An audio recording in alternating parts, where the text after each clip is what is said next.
business, a growing business as well. It's not like it's really fully cemented, because how old is Win Republic now?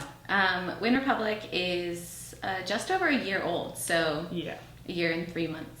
So very, very different build up into the World Championships to what you've experienced in the past. Yeah. What are some of the highs and lows? Like, what's working well for you? What are you battling with? Yeah, you know, I didn't come into this year expecting to race Kona. I was like, you know, I've been on the sidelines for Kona the past few years, and I actually love it. I love spectating. I love my new business and meeting the new people, and just like, I'm the person that loves to be everywhere on the island. I want to go on my bike rides in the morning with Steph. I want to have coffee at Daylight Mine with Emma. I want to do this. I want to do that.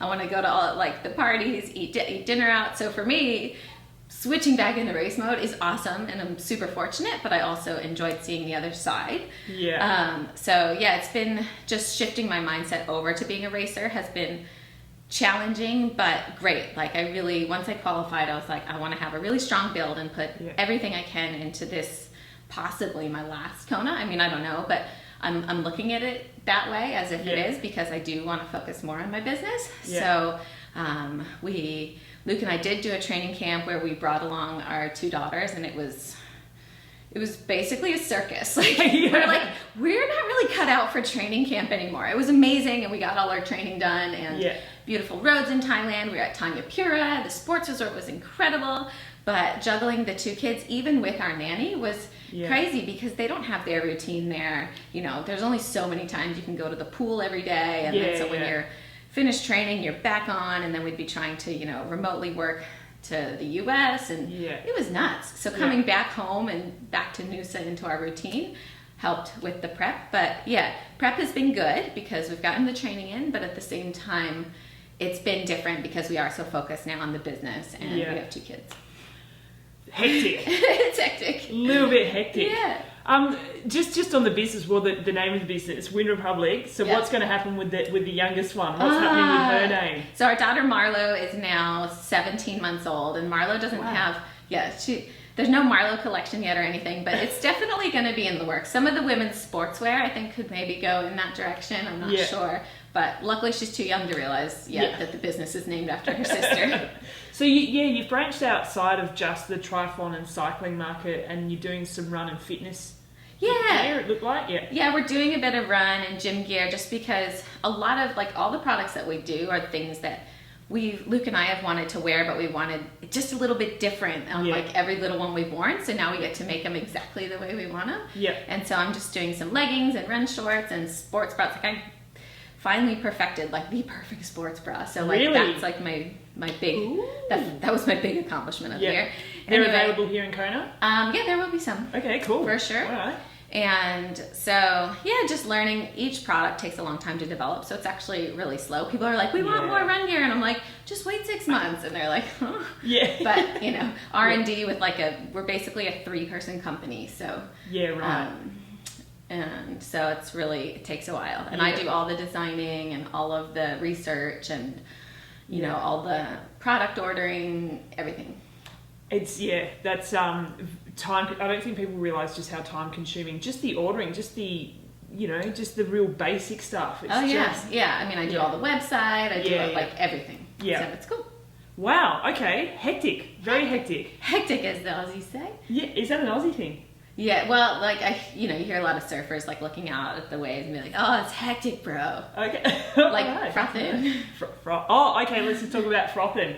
Frother. Oh, frother. So to point to your boob. But yeah, this is, explain what this is in Australian language. Okay, yeah, so what Aussies have a lot of slang, as everybody knows. Yeah. And one of the things that you hear around town all the time these days, especially with, like, surfers, endurance sports people, is just like, oh man, I'm so frothing, or like frothing on the waves. Everybody's a frother, as we would say in the US, but they sounds like frotha. So we thought there are no more frothing people than triathletes in Kona. Absolutely. Because they're frothing on their ceramic bearings, on the kind of bar tape they have, how high their socks are, like whatever it is, they're totally frothing for Kona. Yeah. So it's just sort of like a joke, and so these are some Win Republic shirts we made that say frotha. Very, very cool. A little Win tag.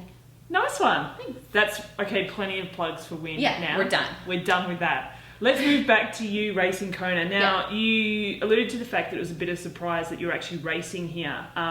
Because from what I understand, it wasn't, at the start of the year, it wasn't an actual goal, but it just sort of all fell into place with a good Ironman performance at Cairns and then some 70.3 performances along with a win just a month or so ago. In Bintan. Sorry. She had a baby. Don't worry about results. Don't worry. It's something. I'm kind of across most things, but not the intricate details. So tell me, like, when you found out that you'd qualified, were you torn as to whether you were actually going to race? So I hadn't actually entertained the thought until like the week before that Bintan race, because although I'd scored third. What is this? That'll do. Scored.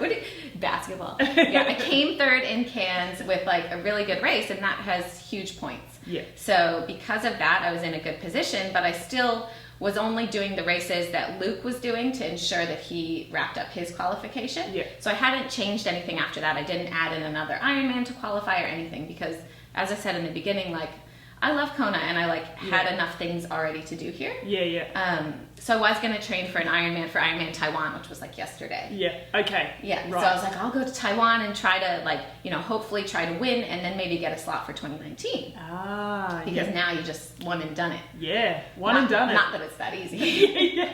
How do you call it? Just win. Just win. So anyway, but as you start seeing like the ratings and different things come out. And right before Bintan, like Thorsten Rada wrote, if she gets a second or first, then she'd get into Kona. And I was like, whoa, wait a second. I start opening up the KPR and looking down, and I was like, oh, wow. And he's very like, I feel like he's usually, what do you say, not modest with his ratings, but under... Yeah, okay. I don't even know what the word is, but it's like, I sort of did the math then, and I was like, well, even if I got like fourth at this race, I'd have a chance at getting in. So let's start thinking about it. And I ended up winning Bintan. So that was my first Ironman 70.3 win, which was awesome. Yeah. And that got me into Kona. And immediately, before that even, I said, I'd definitely go. Like, I love Kona. Always wanted to go. I was never torn. I was just like, shoot, I need to find somebody to work the expo kind of thing. Yeah, right. Okay. Yeah. But other than that, no brainer. Like, for me, that's just being able to race in Kona again is awesome. And I'm not going to win, but happy to be here. Have a crack, yeah. So let's circle back to you racing Kona. A couple of years ago, I think we were out for a ride and we were discussing the situation that you were in at that present time, and that was the drug ban that you were enforced. Was enforced for 2 years. 2 years. And back then, and I assume, and correct me if I'm wrong, that it was a massive mental and emotional blow. So back then I don't think you even believed you wanted to really come back to racing at all, let alone racing Kona. Can we talk through, how you sort of came through those decisions and where your head's at with that whole scenario? We'll talk about it in more depth later on, but if we can touch on it now, that'd be great. Of course. No, and I'm like thankful for you bringing it up, because it is something that I think needs to be talked about, and it was a huge impact on my life, but it's also a huge impact in sports, and it is something that I do want to talk more in depth with you about later. But for me, so it was a 2-year sanction for what was determined to be accidental doping. That doesn't even sound right, but from contaminated products. And it's actually something that I'm still dealing with, so I can't talk in specifics about that. Okay. But moving forward, hopefully I'll have some good news. But at the time, I went through about close to 2 years of just complete depression, and I didn't want to do anything. I thought, what's the point in me trying to come back to this world that no longer wants me there? I was never out to spite anybody. For me, it was not ever really that much about winning. It was just, you know me. Like, I love the community. I love being around it. I like being with everybody. I didn't want to force myself back into a place where I felt I was no longer welcome. Yeah, okay. And that, for me, was the main driver. Yeah. And sort of the fact that I was like, what did I just spend 8 years of my life doing to have it completely ruined through no fault of my own? And I can say that now, because now I'm not afraid to... It's not that I don't take blame. I take blame for everything that goes in my body. Yeah.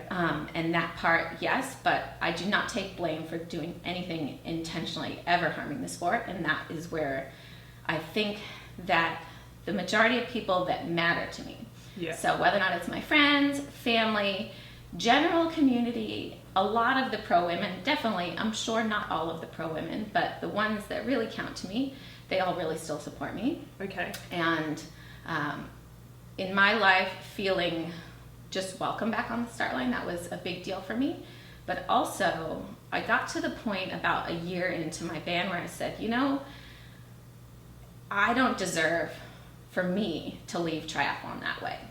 Yeah. I deserve to leave on a positive note for me, because I know what I truly deserve inside, regardless of what everybody else knows.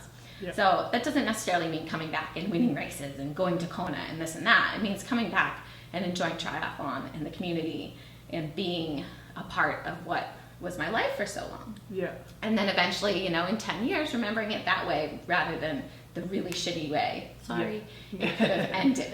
Yeah. So for me, that was a big deal. Yeah. And so I just started training again, and you know, I didn't plan on taking it that seriously coming back. I thought, oh, I'll be like sort of a part-time pro. Yeah.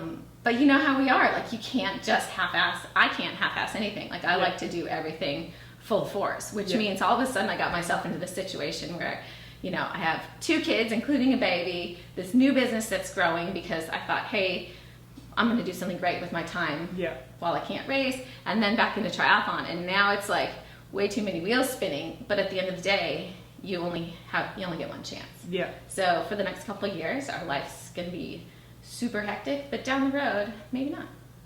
So we'll see. Anyway, that's why I came back, and I'm really, really, really happy I made the decision. Like, it, you know, by and large, I feel like I've gotten back a lot of what I love about triathlon. Yeah. Whereas both me and really Luke too got in a very negative place about triathlon, and it really impacted him a lot too. Yeah. And I'm glad that we can share the good things about it again together. Yeah. Because it means a lot. So, yeah. Okay. Are you okay? Yeah, I'm fine. Yeah, it's emotional, but I think it's important to talk about. Like, I don't ever want to just ignore it and be like, oh yeah, that doping thing, it never happened. Yeah. Because that's not me either. Like, I'm an open book. Anybody can talk to me. I wish that if there are people out there that don't understand my story or believe it or whatever, I totally wish they would come ask me about it. But who's actually going to do that? You know? They'd rather sit behind a keyboard and... Yeah, it's a very, very tricky situation, and I commend you on the way that you've been handling it. Oh, thank you. In the public eye. Yeah. I think, I mean, in everything I've gotten completely unlucky, but the only place that I did feel like I get lucky is that the same thing happened to Lauren Barnett. Yeah. And it was released by Ironman randomly because neither of us knew that it was going on with the other person at all. Because that's all there's so much legal stuff involved in everything, right? Yeah. So nobody knew anything was going on, and then they announced these 2 things at the same time, and we were both like, what? What? Like, we were shell-shocked. This is crazy. But then at the same time, I'm like, oh my God, this is same thing happened to somebody else. So we had that, but the thing was, with the pro community, especially pro men or pro women, really solid age groupers, is they sort of looked at it and they were like, whoa, you know, we both seem like nice people, but everybody knows that people who seem nice can also be dopers. Yeah. But at the same time, you look at her, you look at me, we're not friends, we don't know each other, both of the situations didn't make sense. Yeah. So I think that allowed people to actually do their own research and really form an opinion about what they think happened. And I do feel like it's a situation that if people actually really research it, and it takes a couple hours, they'll figure out the truth for themselves, and I don't have to shove that down their throats. And I feel like a lot of people did that, and I got a lot of really nice support, which was really helpful. So in that way, it was lucky in the unluckiest situation in the world. Silver lining of sorts. Maybe. So just to wrap it up, and again, like you said, no. Oh, didn't mean to make this into the doping interview. And we will, we'll touch base again later on. But just so that we know where you're at now, we're looking, you're looking forward to hearing some more news about things. It's nothing to do with Ironman. Just still looking into the contaminated supplements that this happened with, and that's all I'm going to say about that. Okay, all right. So But I'm wait just saying it's here. not dead in the water, Yeah. which I'm sure people think it is, but people have no idea how long stuff takes. Yeah, exactly. There's a lot going on in the background. Yeah. Okay. But don't expect any news in the next month or two. Okay, all right. Good to know. Yeah. Let's move on to just happier things, and then I'll let you go because, from the sounds of things, you're a pretty busy lady. Yeah. I know. I was like, oh gosh, and Thorsten's like, oh, you'll be lucky to run into the top 20, and then I'm like, well, you know what? Even if I'm 17th, I'm probably the first woman with 2 kids and a Yeah. full-time business, and that's good enough for me. Yeah, that'll do. But I'm still gonna run those bitches down. Yeah, man. Can't believe it. Let's start some smack talk, calling Yeah. everyone else bitches. Totally. Who's the bitchiest of the bitches?